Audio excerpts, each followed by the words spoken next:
I confess I'm a woman, and I like taking a woman who thinks she can only come once and making her come 20 to 40 times and then turning her loose on the world. I can't even count that high. This podcast is intended for those 18 and older. If that's not you, please head to scarleteen.com and come back to this podcast when you are of age. Thank you for listening to the BedPost Confessions podcast. BedPost Confessions is an Austin-based storytelling series featuring smart, sexy stories in front of a live audience. Between performances, we ask audience members to anonymously submit confessions of their own, which are then read aloud by one of our producers. The performance you're about to hear was recorded on August 15, 2013 by Sarah Gray. Sarah is an Austinite who, after discovering BedPost Confessions, was inspired to start writing again. Here she reads a piece about the illusions we create within relationships and the lessons we often learn as a result. Here is Sarah reading Pedigree. So, I was cruising OkCupid like you do. I had used it sporadically for several years without much success. The men whose profiles I liked rarely answered my queries, and most of the messages I received were from guys from in one of three unacceptable camps. Those looking for a threesome guest star, those ignorant of the basic rules of grammar, and those of the bro opinion that Fight Club was the greatest film ever made. Logging in every morning only to write, thanks, but no thanks, was getting me down. I decided to close up my profile and take a break. I logged in and noticed a message from deep in the heart of Zazen. Zen, eh? I looked his profile over. His answers to the usual questions were descriptive but succinct. He enjoyed running, reading, and listening to Fugazi. In his photo, his deep brown eyes peered from underneath the brim of his newsboy cap. And get this, he used to be a Zen priest. As he briefly detailed it, he had just moved into his own private apartment after having lived in monastic communities for the past several years. His message itself was friendly and tactful. Have you ever read any Derek Jensen? He asked. And we tossed book recommendations back and forth until we agreed to meet over beers the next evening. His parting message read, I'm Michael. I'll see you tomorrow, Sarah. I was elated. Not only was he well-read, cute, and single, but he was a Zen priest, too. At that particular point in my life, my relationship with Buddhism was tentative. I had read a small mountain of books. I'd attended a couple of introductory classes at various local meditation centers. I'd even gone on a 10-day silent retreat. But still, I was hesitant. While I found that the Four Noble Truths provided realistic insights into my everyday struggles, I rarely meditated. I felt pretentious any time I was tempted to say I was a Buddhist. This guy, though, he was the real deal. He had shaved his head, put on the robes, and gave up an income and most of his material possessions to live the Dharma. Even if we didn't hit it off romantically, it'd be interesting to pick the brain of someone who had lived Buddhism so much more deeply than I had. I went to bed that night buzzing with anticipation. Next evening, we met each other at a cozy bar near my work. We each ordered a Blue Moon and then investigated the jukebox. He picked a Black Flag song. I settled for Johnny Cash. We partook of the polite chit-chat that typifies any first date between two strangers. His gaze was intense, yet distracted. He was very preoccupied with his current part-time job, which was the first income-earning, tax-paying job he'd taken in his adult life after living so many years as an active priest. I listened and took note of his restive hands and his quick, intelligent eyes. After a couple of beers, he seemed calmer, and conversation flowed more naturally, if somewhat stiltedly. We decided to call it an early night. Though he was prepared to take the bus, he gratefully accepted my offer of a ride home. That whole renouncing material possessions thing obviously meant that he didn't have a car. Still, despite his stiffness, the date had been pleasant enough. We continued to message each other throughout the ensuing weeks. We went to a concert of experimental music together. When his employer promoted him to full-time, he borrowed a friend's moped and took me to dinner to celebrate. He did the best he could. As we leaned together into turns, I was thrilled to feel my arms around his waist and the wind in my hair. Between dates, I did a little judicious Googling and found his award-winning Zen blog. I read years' worth of entries. I discovered his Flickr, and my imagination mortared the white space between each picture with stories. So what if our actual interactions were kind of awkward? Surely that would all be smoothed over in time.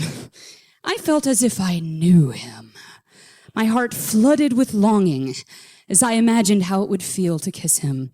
I fantasized about long hours lounging in bed with him or of sitting next to him in the Zen meditation hall. Soon, I felt it was time for us to get closer.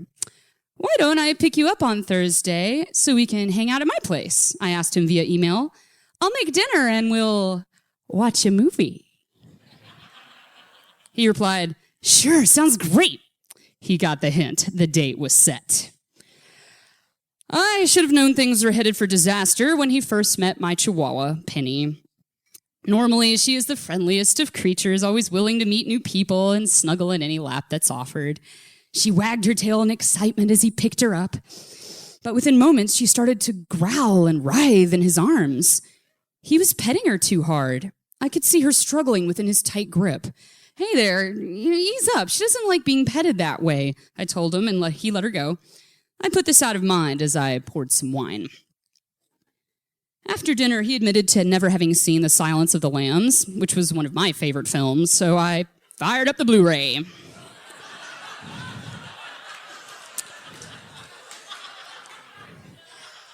I figured the suspense would give us plenty of chances to grab onto each other.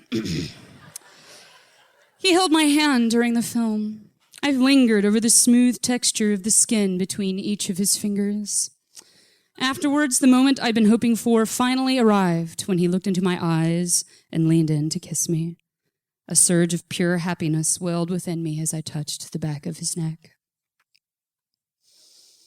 We'd had a pretty nice evening, but it did not end there, sadly. We kissed and kissed again. He drew back and said, let's go to your bedroom. I agreed to this, though some small part of me objected, thinking, you're not ready to have sex with this man yet. Making out is fine, but you still don't know him well. Let's wait, give it some time.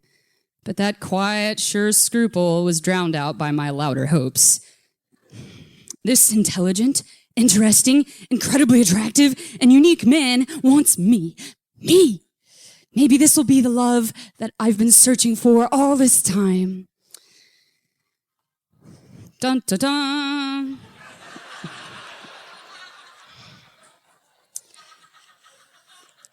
I found myself navigating an all too familiar territory. I bargained away each piece of my clothing in exchange for a tenderness that never came. His touch was rough in a way that wasn't pleasurable or sexy at all. But I told myself that I liked it because I liked him, right? I wanted him to like me. Maybe this is what it took. Surely in just a moment he'd hold me in the way I wanted to be held. He's a Zen priest after all. Surely he'll know when he's hurting someone, right? In a last half-assed attempt at getting some pleasure for myself out of this increasingly painful encounter, I tried to give him some pointers. A little to the left, a little bit softer, please. And things improved. In fact, I began to feel good enough that I let loose with a little vocalization like a lady is wont to do when things are going well. Oh, yes. Like that. Oh, that's it. His voice was tight. Could you not be so loud?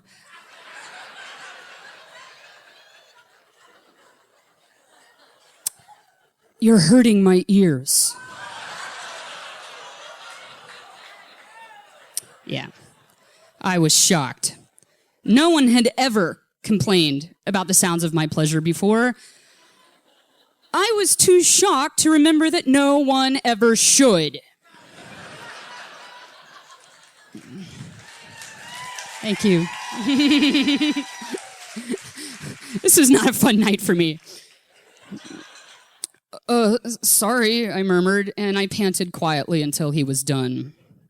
He rolled over next to me. I rested my head on his shoulder. Just so you know, he said as he peeled off the condom, I'm not ready for any kind of relationship yet. This was just for fun. Oh, again, I was too bewildered to reply. Which is what I should have said. You could have said as much before we had sex, asshole. Instead, I sighed. Okay, well, how about I have a turn then? I would like an orgasm too. He looked away from me. I feel kind of weird. I should get home. It's late. We pulled on our clothes and got in my car. Yep. As I drove him home, he chatted as if nothing had happened. We made tentative plans to check out a new Indian restaurant downtown. I struggled to keep my mind on the road. The lingering urgency of arousal roiled against a panicky hollowness growing in the pit of my stomach. I dropped him off, went back home, sat on my bed, and proceeded to cry until it felt like my eyes would pop. What the hell just happened? I'd been used. Worse, I had betrayed myself again. I'd been through many similar situations in my early 20s. Back then, I slept with men who had interesting pedigrees. Playwright, guitarist, improv actor, goth club DJ. Yeah, I know. Even if they seldom called, wheedled rent money out of me, or stood me up. Their being artistic in some way was a great balm to my ego. So great that I could ignore the uneasy relationship we had off stage, at least for a while. I rarely complained, as I assumed that artists would be able to tell what was going on with me. Weren't they more sensitive, more attuned to the world around them than regular schmucks like myself? Experience had given the lie to that particular fantasy, of course, which is why I was so devastated that lonely day after my final date with Michael. I couldn't believe that I had made that mistake yet again. Moreover, I'd made it about a Buddhist and Buddhism in general. Fame, acclaim, admiration, all of these things are nice in and of themselves, but they're empty of permanence. So was being a Zen priest. I realized I'd made a very common mistake in believing that the Dharma, or someone who practiced it, would save me from myself. I'd used his priestly status as the building blocks of a fantasy, a fairy story that blinded me to weeks of vaguely uncomfortable interactions with him. Sleeping with him was the rude wake-up call to reality. I didn't know him at all, and not because he'd hidden anything from me. All the signs were there. I had chosen to ignore them. Later, I told him how hurt I felt after that night. To his credit, he was never defensive, and he never made excuses. He simply apologized and expressed his remorse. I never saw him again. I hope I never have to. But I will say that I am grateful for the wisdom I learned that night, though it was earned painfully. Putting it into practice will never be easy. I feel an attraction towards those who stand out. But I also know this. Even if I met the Buddha, I will trust what arises in that moment between the Buddha and myself more than any list of accolades, miracles, or hopes. My instincts live in the present, and I can trust them. I have to. They're all I have to go on. Thank you.